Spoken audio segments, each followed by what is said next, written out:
गंजाम जिला प्रसिद्ध चिकिटी अंचल माँ बालकुमारी पीठरे शुक्रवार दिन वृक्षरोपण कार्यक्रम अनुष्ठित हो जाइए। असंतुलन प्राकृतिक परिवेशर सुरक्षा सांगक सबुज विप्लव सृष्टि करी मृत्तिका संरक्षण और प्राकृतिक विपर्यय रक्षा पाइबापी वृक्षरोपण जरूरी। आज ही परिप्रेक्षी में वरिष्ठ संगठक तथा समाजसेवी सुरेन्द्र मंडल 58तम जन्मदिवस अवसर में प्रसिद्ध पर्यटन शक्तिपीठ माँ बालकुमारी पीठरे वृक्षरोपण कार्यक्रम अनुष्ठित हो जाइए।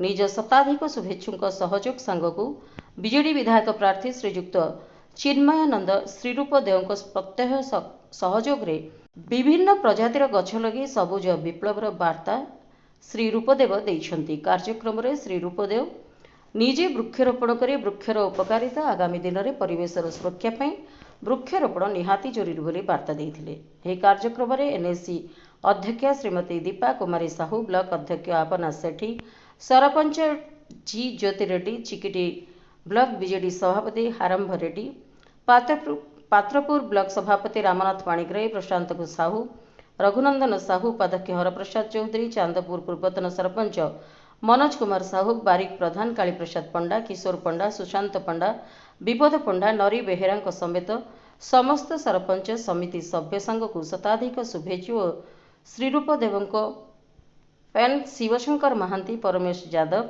सुनील सरोज उपस्थित रही विभिन्न प्रजातिर वृक्षरोपण करथिले। गंजाम जिला चिकिटीरू संतोष कुमार पंडा रिपोर्ट, प्राइम टीवी ओडिशा।